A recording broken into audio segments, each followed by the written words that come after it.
2028-ലാണ് യുഎസും ഇസ്രായേലും സംയുക്തമായി ഇറാനെ ആക്രമിച്ചു തുടങ്ങിയത്. ഏകപക്ഷീയമായ ആക്രമണമായിരുന്നു അത്. ഒമാന്റെ മധ്യസ്ഥതയിൽ നിർണായക ചർച്ചകൾ തുടരുന്നതിനിടെയാണ് തികച്ചും അപ്രതീക്ഷിതമായി യാതൊരു പ്രകോപനവുമില്ലാതെ ഇറാനെ ഇരു രാജ്യങ്ങളും സംയുക്തമായി ആക്രമിച്ചത്. വലിയ നഷ്ടങ്ങളാണ് ഇസ്രായേൽ ആക്രമണം ഇറാനിൽ വിതച്ചത്.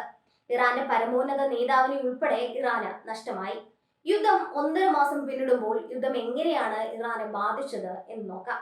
ലോകശക്തികളുടെ ആക്രമണത്തെ ചെറുത്തു നിൽക്കാൻ ഇറാന് കഴിഞ്ഞു. അതൊരു ചെറിയ കാര്യമല്ല.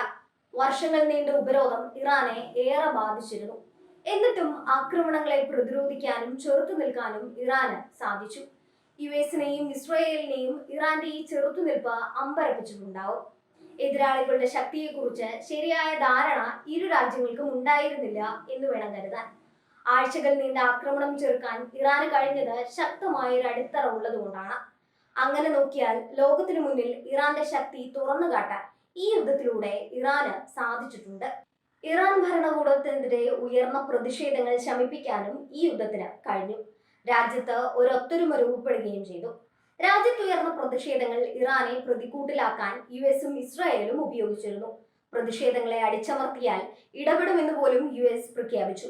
ഇപ്പോൾ അത്തരം പ്രതിഷേധങ്ങളെല്ലാം നിശബ്ദമായി. യുഎസും ഇസ്രായേലും ഇറാനോട് നീതികേട് കാട്ടിയെന്ന് ജനങ്ങളും ചിന്തിക്കുന്നുണ്ടാകും. ഇസ്രായേൽ ആക്രമണത്തിന്റെ തുടക്കത്തിൽ ആക്രമണത്തോട് അനുഭാവം കാട്ടിയവർ പോലും ഇപ്പോൾ മാറി ചിന്തിച്ചു തുടങ്ങിയതായി മാധ്യമങ്ങൾ റിപ്പോർട്ട് ചെയ്യുന്നുണ്ട്. ഇറാന്റെ രക്ഷകരായി യുഎസിന്റെ ഒരു വിഭാഗം ഇറാൻ ജനത കരുതിയിരുന്നു. ഈ ആക്രമണത്തോടെ ജനങ്ങൾ പൂർണ്ണമായും യുഎസിനെതിരെ തിരിഞ്ഞതായാണ് റിപ്പോർട്ട്. ഇറാനിലെ പൗരോഹിത്യ ഭരണകൂടത്തിനെതിരെ മാത്രമാണ് ഇവർക്ക് പ്രതിഷേധമുള്ളത്. ആ ഭരണകൂടത്തെ താഴെ ഇറക്കണം എന്ന ലക്ഷ്യം മാത്രമായിരുന്നു അവർക്കുണ്ടായിരുന്നത്. എന്നാൽ പരമോന്നത നേതാവ് ആയത്തുള്ള അലി ഖമേനിയെ വധിച്ച ശേഷവും ആക്രമണവുമായി യുഎസും ഇസ്രായേലും മുന്നോട്ടു പോയി. ഇറാന്റെ അടിസ്ഥാന സൗകര്യങ്ങൾക്കെതിരെ അതിശക്തമായ ആക്രമണം നടത്തുകയും ചെയ്തു. ഇതോടെയാണ് പ്രതിഷേധക്കാർ മാറി ചിന്തിക്കാൻ തുടങ്ങിയതെന്നാണ് റിപ്പോർട്ടുകൾ സൂചിപ്പിക്കുന്നത്. യുഎസിനും ഇസ്രായേലിനും മുന്നിൽ മുട്ടുമടക്കില്ലെന്ന് ഇറാൻ പ്രഖ്യാപിച്ചു കഴിഞ്ഞു.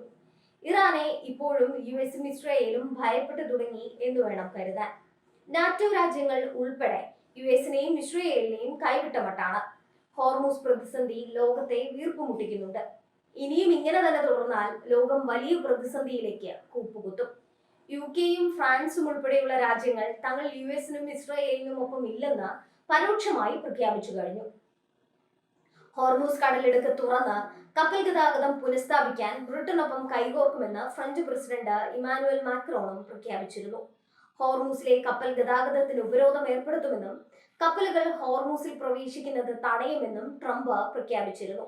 ഇതിനു പിന്നാലെയാണ് ഫ്രാൻസ് തങ്ങളുടെ നിലപാട് വ്യക്തമാക്കിയത്.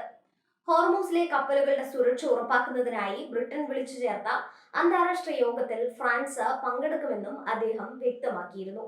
മേഖലയിലെ സമാധാനവും സുരക്ഷയും മുൻനിർത്തിയുള്ള പ്രതിരോധ നടപടികൾക്കാണ് ഫ്രാൻസ് മുൻഗണന നൽകുന്നതെന്നും മാക്രോൺ പറഞ്ഞു. ഇതെല്ലാം യുഎസിനും ഇസ്രായേലിനും വലിയ തിരിച്ചടിയാണ് ഉണ്ടാക്കുന്നത്. ലോകം മുഴുവൻ യുഎസിനും ഇസ്രായേലിനും എതിരെ അണിനിരക്കുന്നു. പരസ്യമായിട്ടല്ലെങ്കിലും പരോക്ഷമായി ഒരു രാജ്യവും ഈ ആക്രമണത്തെ അനുകൂലിക്കുന്നില്ല. ലോകത്തിനു മുന്നിൽ ട്രംപും നെതന്യാഹുവും കൂടുതൽ ഒറ്റപ്പെടുകയാണ്.